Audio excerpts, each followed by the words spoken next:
I want to thank you all that's made it possible for me to talk about one of my favorite pastimes after retiring from Michigan State University and coming north to my favorite residence area of Michigan.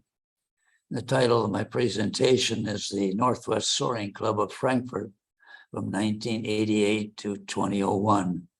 And I want to make special thanks to Barb Ord and to Andy Bollender, who organized some photos and assisted in my preparation. But a special thanks is extended to you who are willing to hear this old man of 94 plus years describe some very pleasant memories. My presentation will begin with an introduction or a preface, the narrative, and finally an epilogue, which will explain the end and the demise of the the Northwest Soaring Club of Frankfort. I learned to fly powered aircraft with winged Spartans at MSU in the 1970s. Because I have no binocular vision, it was necessary to meet required levels of demonstrated ability, as certified after flight testing with a medical flight examiner pilot. Binocular vision is not necessary for private pilots or even for instrument ratings. I and most power pilots were trained in tricycle gear airplanes. And during my years with the Northwest Soaring Club of Frankfort, it was necessary to add endorsement for tail draggers, complex aircraft, and ground launch for full participation in all the opportunities offered by the club. I would have a few questions for people here, and I know some of the answers, so I will not ask many of them. But there are some people I know that have already had experiences of flying with us in the club as passengers. I might ask such questions of you, power pilots, are there any others, and so on, but I've been helpful to know my audience and avoid any obvious errors that I might make. And also, I'm an addicted fisherman who is just as honest as the one I recently read about, who bragged about that he had caught a 20-pound salmon. When asked if he had a witness, he said, if I didn't have any, it would have been a 30-pounder. And so you're my witnesses, so I'm constrained to speak only the truth. I will use the terms gliding and soaring interchangeably, but federal terminology and regulations only use the term glider. Hang gliders and powered parachutes are not included in the Northwest Soaring Club of Frankfort. And there is a quotation attributed to Lord Freesmere, the former governor of Canada, which reads, "The charm of fishing, it is elusive but attainable, a perpetual series of occasions for hope."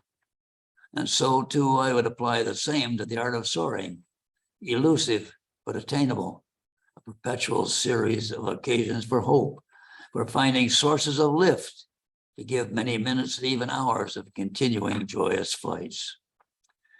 This presentation will focus on the years 1980 to 2001, when I was a member of the Soaring Club of Frankfort. Much has been written about the early years of gliding at Frankfort, including numerous photos and texts in the National Geographic magazine and elsewhere, which I remember clearly from the time of my adolescence. But little, if any, I don't believe there is any, which is recorded in the most recent times, which sadly have now came to an end. Security and aircraft tied down in the field is one of the several other reasons why the end of soaring has been based at Frankfort. The late 1980s attracted a various number of members of the clubs who were highly skilled and experienced persons in aviation, including a P-40 pilot who flew combat against the Japanese invaders in China just before World War II, and was now living in the North Shore of Crystal Lake. That propeller P-40 pilot was driven by propellers, no jets at that time. There was also another person, a German Messerschmitt 109 pilot, who tried to surrender by flying to England, but he was told to return to his base in Europe because the English base already had too many others to deal with who were surrendering. Somehow he must have gotten back to the US because he joined us with the club. And then there was another veteran who flew over the hump from India to China, delivering supplies to Chinese forces fighting the Japanese invaders. And that was rather a difficult flight oftentimes because it was high altitudes and sometimes could not be done.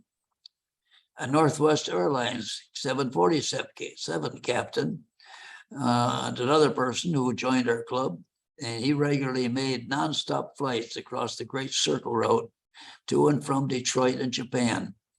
He sometimes called us by radio to ask permission to land at Frankfort as he passed near the Mackinac Bridge. And of course, we always gave him permission to land at Frankfort. But he only said he'd be back in a few days or two to fly gliders with us on his days off, and he did. There was also a retired General Motors engineer who loved flying and teaching others. He also taught at the Traverse City Aviation School and based a three-place glider at Frankfort. At this point, I must explain more about the sources of lift that I referred to. The diagram on the screen here describes thermal lift rising from heated surfaces of the earth. Heated air rises and cools about 3 or 3.2 degrees per 1,000 feet of altitude until it reaches the dew point, where it condenses to form a cloud. It is then pushed to the side and downward until it may again be reheated at ground level. The base of clouds like this that have been heated by thermal lift often becomes very thick, and the darkest cloud is so thick that it prevents the sunlight from penetrating. Ridge lift may also occur when winds are directed against the ridges or the dunes, the mountains, or otherwise. Winds must be about 30 degrees of a right angle to create good lift. Otherwise, the air is deflected to the side of the ridges. At Frankfort, ridge lift could often be found along the lakeside dunes on the north side of on the south shore, of Crystal Lake, and even above the eastern side of the airport. Frankfort's scenic views in all directions was an attractive place to find good soaring compared to most other sites in Michigan, where scenic views are lacking and thermals are the only source of lift if present. There was a number 2 photo on that somewhere here. There's a photo that I really appreciate and like it very much. And that requires a little bit of explanation. This was a photo of a glider coming at me, and I was in another glider shooting toward it.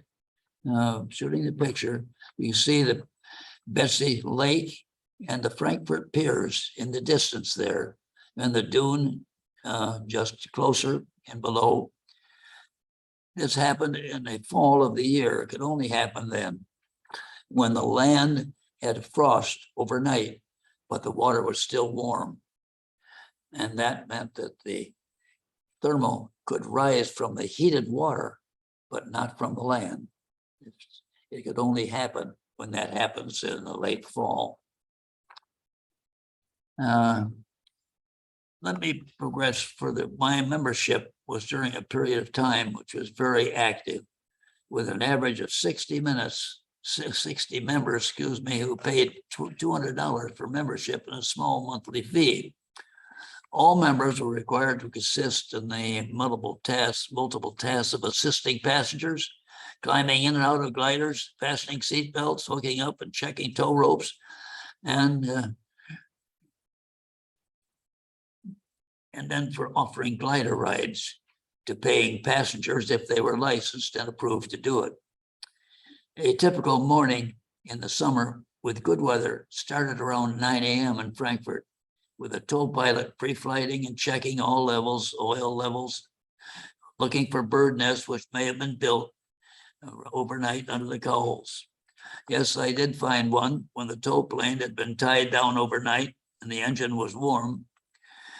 And in the morning, when I opened the cowl, there it was. The danger of fire when starting an engine with a dried nest of twigs is very real. And the pilot must also drain the wing tank sumps to remove any water condensation.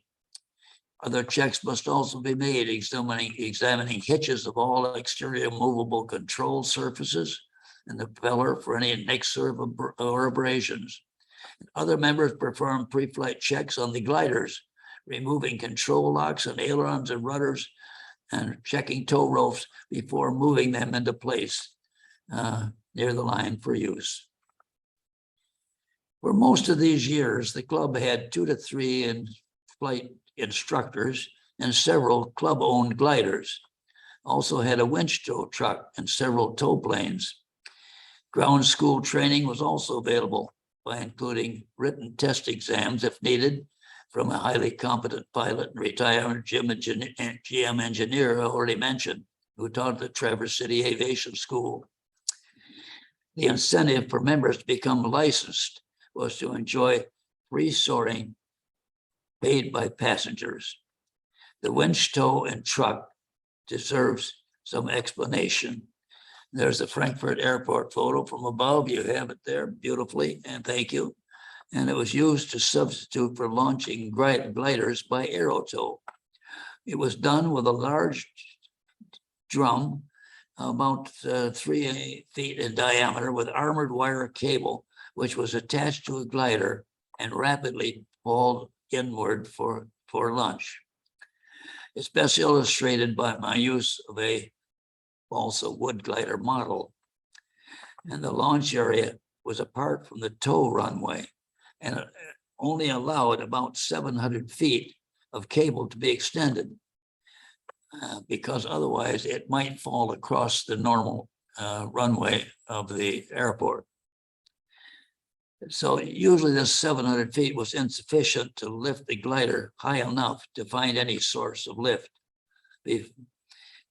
before immediately returning to land. However, if there was a strong wind directly against the glider path, we could fly it like a kite on a string and then gradually let out a small amount of the cable, enough so it backed down a little bit and then could, with a strong wind, could climb back up again with more added cable.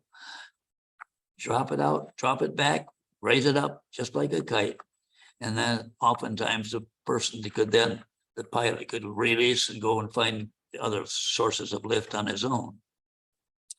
And incidentally, a glider license will state only aerotow if ground launch and a winch has not been certified. The club owned 3 tow planes also, but only 2 which had enough power to blow tighter gliders into the area without difficulty.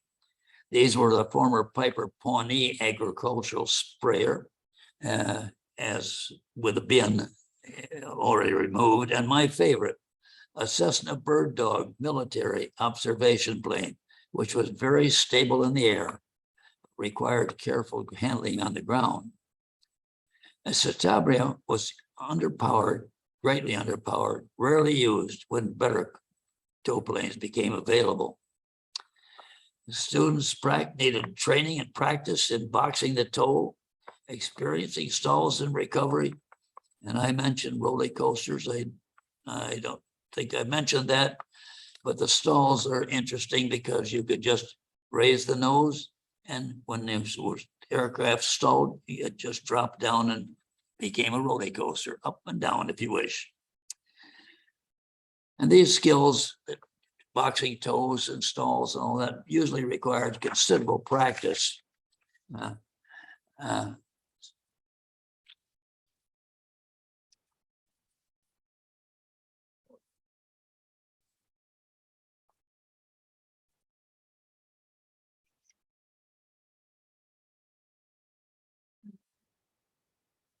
Flying on a glider is always a downhill ride, just as skiing is also. A glider can only fly downhill. It's gravity that pulls a glider down to the earth at a speed sufficient for wings to support a gradual movement forward. There's also a saying, and you perhaps will remember this as we go on: if you give up, you go down. And every glider has a glide ratio, which refers to the distance traveled forward by the speed required to maintain flight under control. My personal glider has a glide ratio of 31:1, which means it could fly 31 feet forward and downward for every foot lost in altitude. Now, there's some instruments that are common to both powered aircraft and gliders, such as airspeed, compasses, altimeters, and often radios. Gliders will have a variometer, which calculates the rate of lift, if any, versus a sink. That's the glide ratio.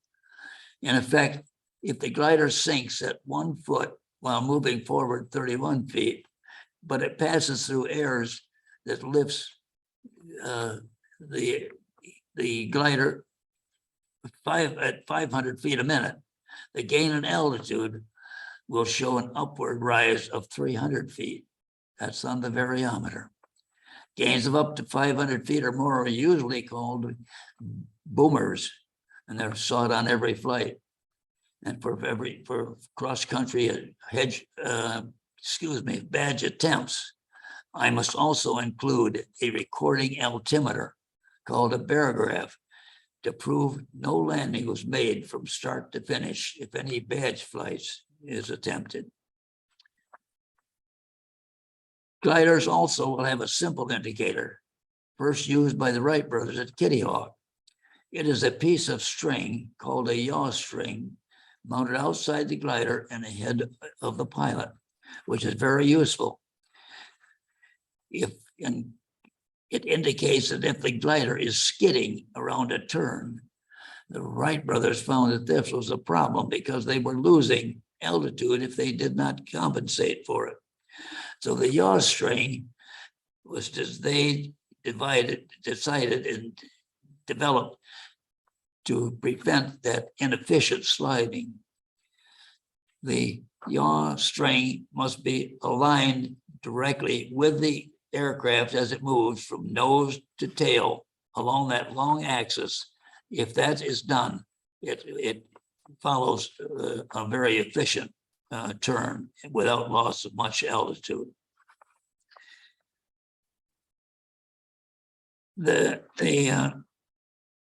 Also, glider, mine has an adjustable spoiler. It's similar to dive brakes. The control is the amount of air that goes over your wing with a panel up on the top and the bottom both. It slows you down, but it also drops you down more quickly. Or they can be extended, or if you're a little short on a landing, if you want to go a little further, you just set your spoilers so that they will let you go without setting them. You could extend forward. It's like stepping on the brakes when you deploy your spoilers, and stepping on the accelerator when you remove the spoilers. That's very helpful. So many ways. My interest in considering cross-country flights was triggered by a local flight near Frankfort of just over 7 hours. If that could be done locally, why couldn't it be done away from an airport? The club did not allow its own gliders to be used in flying cross-country because they were needed for flying paying passengers and for members who needed to practice their own skills in attaining a license.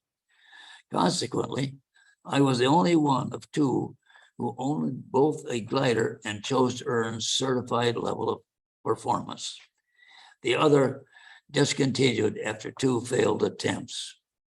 So combination of badge flying was satisfying for me because I could compete with myself for achieving demonstrated competence.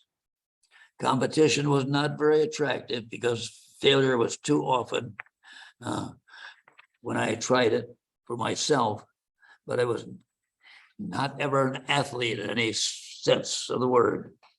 And so I could do best by erasing my failures by Trying again. There is an international organization of the FAI, so what's called the Federation Aeronautique International, which has the world jurisdiction for establishing standards of soaring levels of achievement. These levels are very restrictive for proof of any claims of completion, because the Soaring Society of America has proven to maintain the standards. They have been approved to certify all claims in the United States. My gold competition completion was number 1999 in the US, and the climb to 26,000 feet of altitude on oxygen in 1992 was also done with the clearance of all airspace to others for a 4-hour period near Lake Tahoe in the Sierra Nevada mountains. I was advised of my rate of clearance to proceed into that restricted airspace when the attempt was begun. It was a great relief when the altitude was obtained and the oxygen bottle was still not empty and rapid descent eastward toward the safety of the airport from which I had begun 3 hours earlier. Now is the time to take you on a simulated flight with me in my Sprite. And that has this glide ratio of 31:1, which I mentioned. It's a simulation of an actual replica of the flight, which is the most difficult of all badge flights, because it must be out and back a trip of nearly 200 miles, requiring a major leg against the wind. In the absence of time and trip extenders, by the way, trip extenders for some of us would be a napkin, but for others it might be a urinal. Anyway, those greatly extend the trip time that you can do it safely. We won't use them today. In the absence of the trip extenders, we'll have to truncate the time that we take to traverse each leg. The surprise of the latter stage of the trip will be a rarity experienced by very few pilots, but you will survive. We have never left anyone stranded up in the air. Every passenger has been brought back to the ground somewhere, and you will too. You can see where we intend to go from the map, which is made a visual flight rules sectional as opposed to a road map. And it throws where there are obstacles that go along the route, including very high towers toward the middle of the state that rise over 2,000 feet above the land. And if you happen to see any, and I don't, be sure to tell me about that. Well, in accord with the international rules, we've declared our purpose, our turn points, and it's on the glider right there with my N number. Everything is there. They have 2 people who are certified that they have seen it, and they were going to be the ones that will certify its completion if done. So that declaration has to be made before you do it. So if the recording cylinder now also has been started, the altitude cylinder. So let us begin the attempt. Weather looks okay, little expectation of adverse winds and continued sunny skies. And Stoley Larson has towed us toward Thompsonville, and we have released from the tow near our declared starting point. We are now looking for some thermal lift, but is weak in far space. But hopefully the day will progress and we will get better thermal lift. But we're moving fastly, very quickly now. We're moving past those high towers that I mentioned, and I can see that we're going to approach Houghton Lake, and we're now approaching there. And we have to go to the far side of that little airport. It's a conservation airport, by the way, grass or gravel field. And we have to go to the far side to prove and take a photo, prove that we made that first goal of 53 miles. there are two persons standing on the side of the airport, Houghton Lake, wondering if we will need to land. Lift is still a problem. It may not be enough to work south to Mount Pleasant, another 50 miles, but let's take a chance to begin to move on. We've gone this far, scratching for altitude all the way for nearly 4 hours. Can't give up now. Maybe if you remember, if you give up, we go down, and we don't want to give up. We're still in the air. And while we're moving down to Mount Pleasant Airport, I could see it ahead there. I see the paved runway. And we'll do all we can to work our way back home if possible. We're going back to the far side, and we've taken a picture of that to show that we have passed over where we're supposed to go. And we're now, pause. Would I have another? I don't know what I've had another piece of text somewhere. Is it on the back? No. Yeah. And we got the man. We're past. Let's see, we're on the way. Passing motor pilots is just where that last page. Should say the No, just a minute. Wait a minute. Yeah. I don't know, my stuff here is all mixed up. Is there on the page 6 there, you see? there it is. Okay. Oh, okay. All right. I'm about ready to begin. I'm the passing motor pilot. Go ahead. Okay. A passing motor pilot is just called to ask where we're headed. I told him we hoped to return to Thompsonville, but he said there was little or no lift as he had just come from that area. Again, this is discouraging, but we can't give up now. And our look on our map shows a small grass strip labeled Ojibwa, adjacent to a small lake. If we can make it there, it'll be at least be a little closer to home. We're coming there. I can see that strip. We made it to Ojibwa. We're about 900 or 1,000 feet above the air, and the strip there, the land, and a mile beyond is the northwest. It's our last hope. It's late in the afternoon. 5 difficult hours have passed with few good thermals. Now I'm about to give up all hope by winning this struggle. However, the air has become a little turbulent for some reason, yet to be explained if possible. We just passed over a clear field where we can land safely, but something has just hit us with very strong thermal lift. We've gone from 1,000 feet above ground to just over 9,000 feet. This seems to be a miracle. We can surely make it to Cadillac now. As we moved on, we found another strong lift, which carried us up to 8,500 feet. And another, we went down again, but then came up to 8,000 feet near Lake Mitchell, south of Cadillac. It's now about 40 miles or so for a return to Thompsonville if we can make it. We will continue, but we find no further lift along the way. It will be a long downward glide if we can do and succeed. Thompsonville, I can see ahead, and we're going to complete our task and earn a diamond award beyond the gold badge of soaring. And we now realize why the 3 strong boomers push through a layer of warmer air with momentum from the lower thermals, trapped and accumulated underneath a higher layer of warm air. Eureka.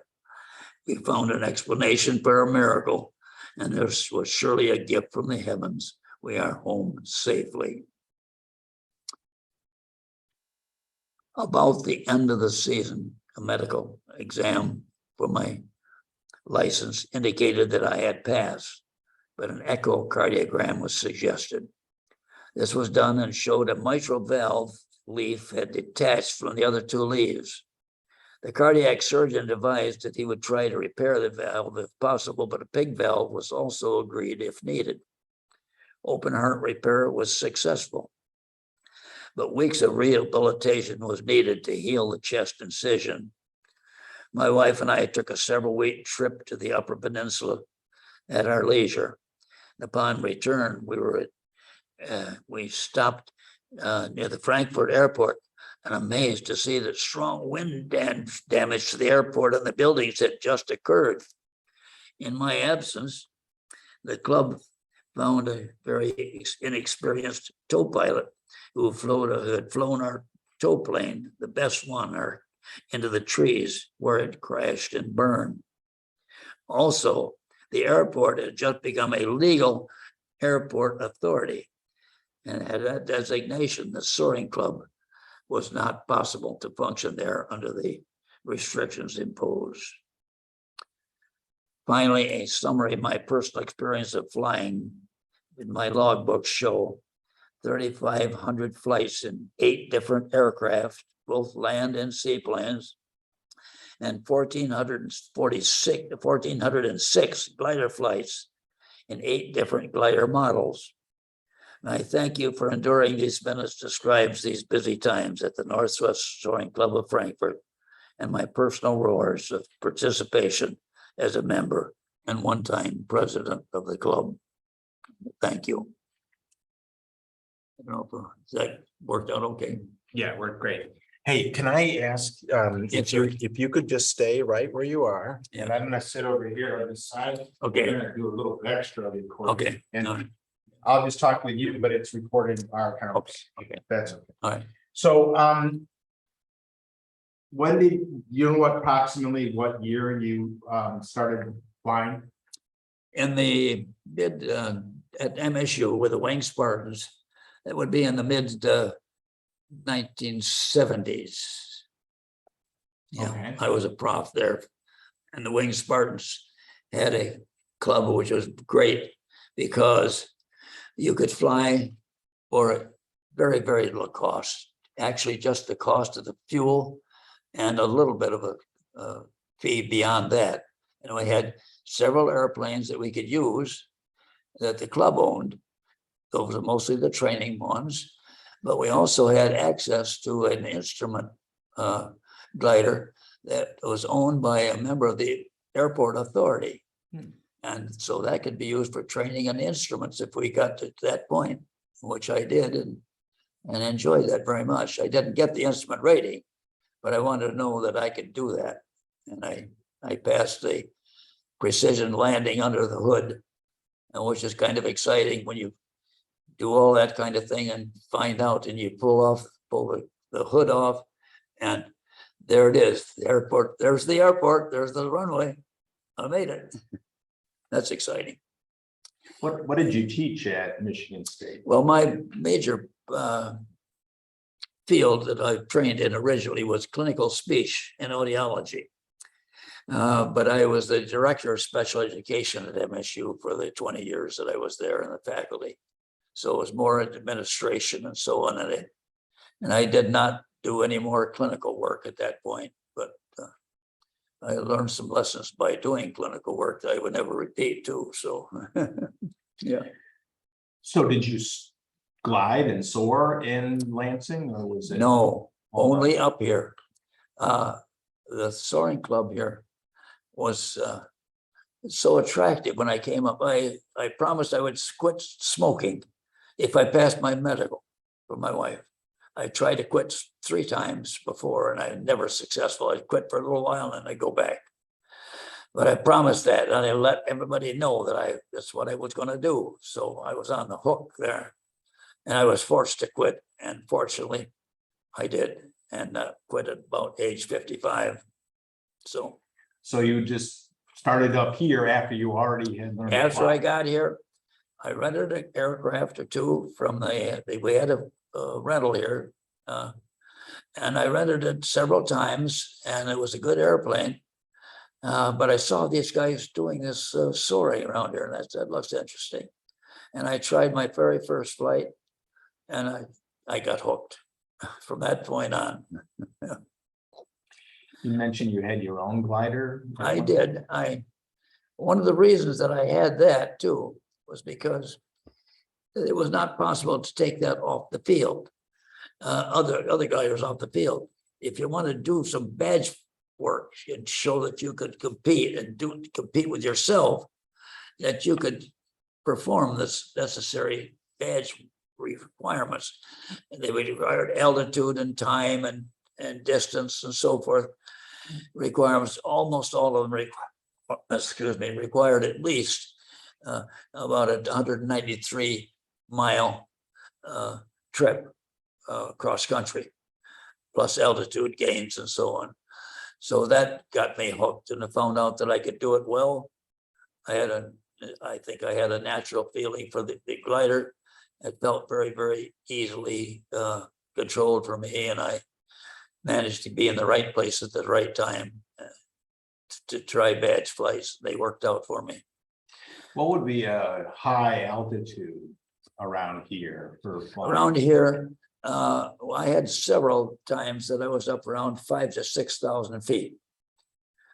One time I remember very much, I was so surprised. I was flying at about 5,000 or 6,000 feet. I can't remember exactly which, but all of a sudden I looked to the side of me, and here were two B-52 bombers, low altitude, just luffing along slowly at the same altitude, just off to my side. That was one of the interesting experiences around here. And I remember another time coming back, not on the glider, but coming back with a powered flight from Washington, D.C. area. And all of a sudden, there was the Goodyear blimp flying right along with me, side of me. But I passed it quickly. Yeah. What would be a high speed that you could soar at? Speed, the best deal, if you want to get the most efficient speed, you flew at your glide speed. That is, if my 31-to-1, that would have about I could attain that speed and that source easily at about 38 to 40 miles an hour. Usually you flew a little bit above that. If you didn't have to do it to really climb hard and stay up, that was nice to fly a little bit faster because you had a chance to look around without worrying about your instruments and other things too much. So it was nice. This is a very scenic area. It's just a beautiful place, as you understand, you know it. You could look at the dunes, you could look at this water, you could look at the Crystal Lake, you could look almost everywhere you wanted to go. And it was a very, very attractive place to fly. What would be a safe distance to go out over Lake Michigan? Over Lake Michigan, that's an interesting question. There was a claimed flight that a person flew from Wisconsin to Frankfort. And I did a special analysis to try and figure out, was that really possible the way it was claimed? Because some certain things didn't seem to add up. But when I did really do all the analysis, I found out that if it was done with a minimal kinds of proofs, it would be possible. And so I had no way to dispute that. But if I had done it personally, I thought of doing it, trying it. If I had done it personally, I would have done it quite differently. I would have made sure that I had that a life jacket. I would have had a lot of very light material stuffing the whole glider from nose to tail as far as I could, so it would float and not sink as well. It was myself. But that's another story again. That was a part. We had a Soaring Club banquet at the time that the plaque in Frankfort at 4th and Main Street was dedicated. And the person there reported 60 years of soaring involvement. He was the one that had done the across the Lake Michigan flight. There was no reason to dispute what he said, but there were a couple of problems. There were supposed photographs. One of them was a person that he was sitting in the glider with a leather cap and goggles, which would be totally inappropriate in a closed canopy. You wouldn't want that. You don't need it. Another one was somebody was holding a big oxygen bottle off to the side. You wouldn't have had that either. So he made the flight. Apparently he did, but there were supposed photos as well. Yeah. When did soaring begin in Frankfort? Excuse me, but pause a minute.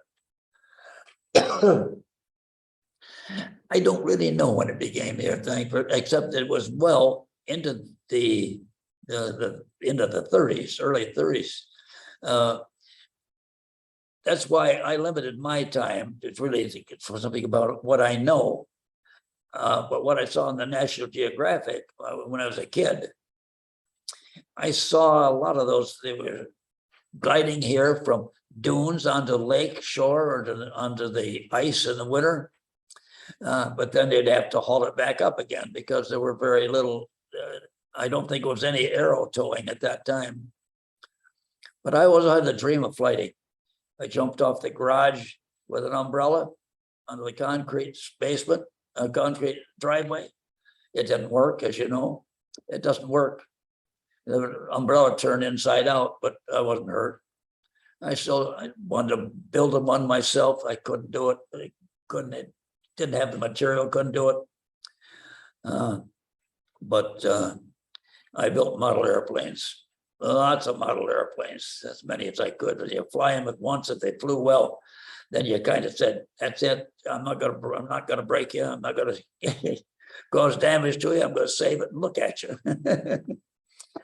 So no, I also fly. I know what it feels like to fly it myself by flapping my arms. I know what it feels like. I can feel the lift as it transfers from the wingtips down into the chest area, just like a bird. I can flap and I get 2 or 3 feet off the ground, and I know what it feels like. Because it feels like